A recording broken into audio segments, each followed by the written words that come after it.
আয় আল্লাহ বাংলাদেশের দেশ নেত্রী বেগম খালেদা জিয়া অসুস্থ, উলামায়ে কেরামের মহাব্বতে উনি চলতেন, উলামায়ে কেরামদের ভালোবাসতেন, আল্লামা সাইদি রহিমাহুল্লাহকে অনেক ভালোবাসতেন।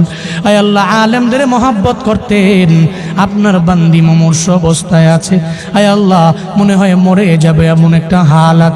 আয় আল্লাহ এই ক্লান্তি লগ্নে ওনার বাঁচার বড় দরকার, আপনি হায়াতে তৈয়বা দান করে দেন আল্লাহ।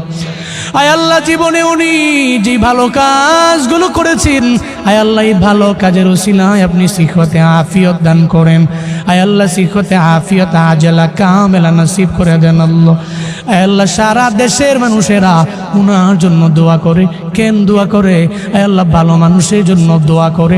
আয় আল্লাহ যারা উলামায়ে কেরামকে মহাব্বত করেছে, আয় আল্লাহ আলেমদেরকে প্রায়োরিটি দিয়েছেন, আয় আল্লাহ উনি বলেছে উলামায়ে কেরামরা জঙ্গি না, জীবনও জঙ্গি হতে পারে না। বাংলাদেশের উলামায়ে কেরাম নিয়ে যে কথা বলতে পারে সে উলামায়ে কেরামের অবশ্যই শুভাকাঙ্ক্ষী। আয় আল্লাহ এই জন্য আমরা উলামায়ে কেরামের আপনার দরওয়াজায় হাত বাড়াইলাম। আপনার বান্দিরে আপনি সিহতে আফিয়ত দান করেন, আজলা কামেলা নসিব করে দেন রে আল্লাহ।